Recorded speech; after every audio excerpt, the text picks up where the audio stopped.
Lozano, come here! Please stop! I got scared, bro. Officer Lozano, out of breath from the chase, finally caught up to the suspect. He had seen the corner of the suspect's eye before the guy bolted, running at full speed. Lozano had a bad past experience with suspects, which is why he was on edge, but this time he was determined not to let the suspect get away. As Lozano reached the suspect, he shouted, Please stop! But the suspect didn't slow down, fueling Lozano's determination to apprehend him. The chase led them through streets and alleys, with the suspect managing to maintain some distance. Suddenly, the suspect made a sharp turn into a hotel parking lot. Lozano followed suit, and as he rounded the corner, he saw the suspect drop something and veer off towards the hotel's entrance. Lozano sprinted after him, adrenaline pumping through his veins. Seeing that the suspect was cornered, Lozano shouted, Stop! Get on the f***ing ground!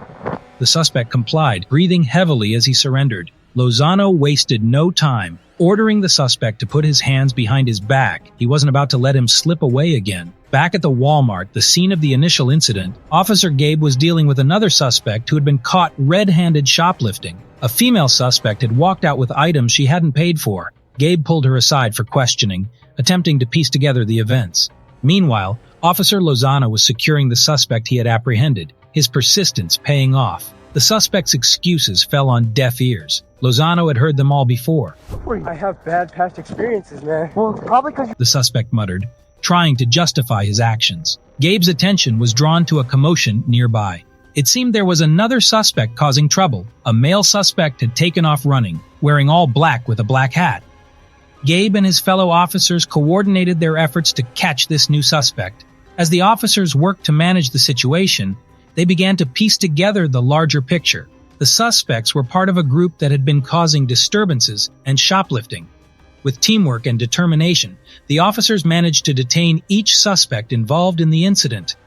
Hours later, Officer Lozano sat at his desk, typing up the incident report.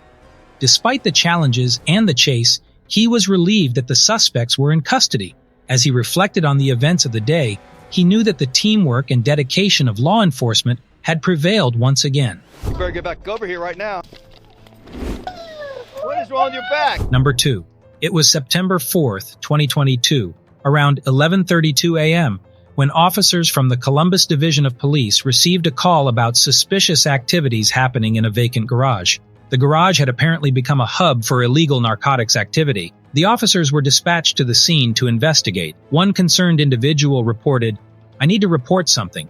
People moved out of the house at 406 South Harris Avenue, and it seems they've turned it into a drug house. There's a constant stream of people going in and out." As one officer arrived at the scene, he spotted multiple individuals inside the garage. While waiting for backup, one of the individuals decided to make a run for it. However, this proved to be a poor decision. Observing the situation, it's important to note the reactions of the people involved. Pay attention to the way a woman reacts after being tackled by an officer and how her demeanor changes when he asks about her well-being. It raises questions about the authenticity of her behavior. Despite these circumstances, the hope is that viewers find the video informative and insightful. The incident serves as a reminder of the complexities law enforcement faces in such situations. As the officer's body camera footage shows, there's a clear exchange between the officers and the individuals inside the garage. The conversation grows tense as the officers try to ascertain what's happening. The situation takes an unexpected turn when one individual decides to flee. The officer firmly commands, Both your hands. It's evident that this person's attempt to escape is futile, given the swift response from the officer. The pursuit leads to a confrontation outside the garage. The individual is taken down and the officer advises, "Stay down." However, the individual remains defiant, and there's a hint of resistance in their tone. As more officers arrive on the scene, they work to assess the situation and the number of people involved. Communication is critical in managing the ongoing scenario. Despite the incident's intensity, it eventually reaches a point of resolution. The suspects are detained, and the officers ensure the safety of the area. Hours later, officers are back at their desks, compiling incident reports and reflecting on the day's events. It's a testament to the dedication and teamwork of law enforcement that such incidents are managed effectively. In the end, law enforcement's commitment to maintaining order and safety prevails, showcasing their unwavering dedication to the communities they serve. Right, buddy. Number 3.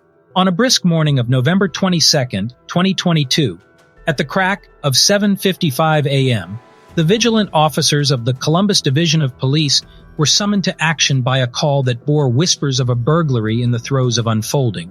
With a sense of urgency that comes with such matters, the officers dashed to the scene. The air was punctuated by the urgency in their voices as they encountered a situation that demanded their utmost attention. Hey, sir, put your hands up. Put your hands up.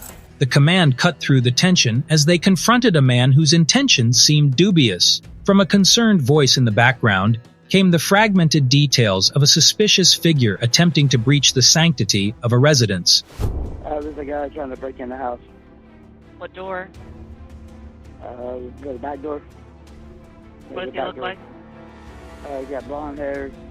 What's he wearing? This is Kevin Hill. You know who it is. Okay. Okay, how do you know Kevin is he? The words were charged with urgency and concern as bystanders tried to unravel the enigma at hand. A voice interrupted, offering insight into Kevin's identity. Is somebody that used to live there. We know him. The pieces began to fall into place, each phrase holding a clue to the puzzle they were deciphering. And the sentence trailed off, the ellipsis heavy with the weight of unspoken thoughts. In the midst of this, the officers were making their move, closing in on the male suspect, seeking to apprehend him and make sense of the situation. But fate had different plans. As if guided by a surge of adrenaline, the male suspect bolted, the wind becoming his ally in this desperate attempt to escape. Yet, little did he know that his adversary was no ordinary officer. Unbeknownst to him, one of the responding officers held a past as a Division I track athlete in college. In a burst of speed and determination, the officer closed the gap and brought the fleeing suspect to a sudden halt, his bid for freedom thwarted by the unexpected prowess of his pursuer. The scene that unfolded was a captivating mix of suspense and revelation. As the dust settled, it was revealed that the reported burglary was not what it seemed. Instead of a housebreaker, they had a man with felony warrants in their midst. In a twist of irony, the scene that began with the aura of a crime thriller culminated in a revelation that shifted the narrative. The man's actions might have seemed hasty, but perhaps desperation and the weight of his own choices pushed him to make a decision that led him into the clutches of justice. And so, as the day moved forward, this incident stood as a testament to the unpredictability of life and the role of the officers who navigate its twists and turns, ever ready to respond to the calls that pierce the stillness of a morning. The burglary was not actually a burglary, but the man did have felony warrants for his arrest, so he went to jail. Enjoy the video. Blue jeans, says he's on 49A. If I can get somebody else to back up 1091 too, but 217 cleared it out now.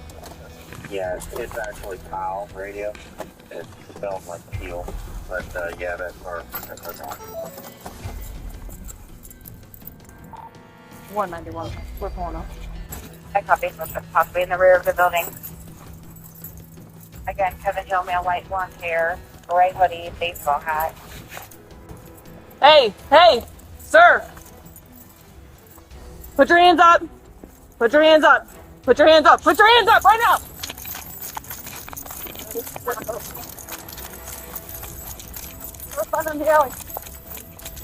Sir, put your hands, stop.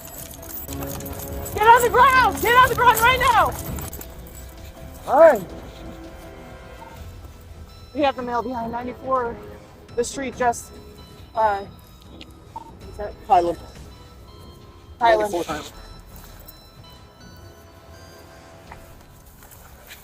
The 94 Highland. Oh my God. Affirmative. That's right. Why'd you start running? Huh? I was scared. Stop moving. I'm sorry, okay. You have an app? Yeah, okay. You have a taxi, correct? Yes, ma'am. I copy one and taxi shut down 57. Turn your butt. Roll over and turn your butt. Bad idea, my friend. I'm fine. Sure. I was scared, man. Run. What do you want? Yeah, freaking. Oh, whatever. Do you have anything on you? Weapons? No, man. No? Alright. Oh, God.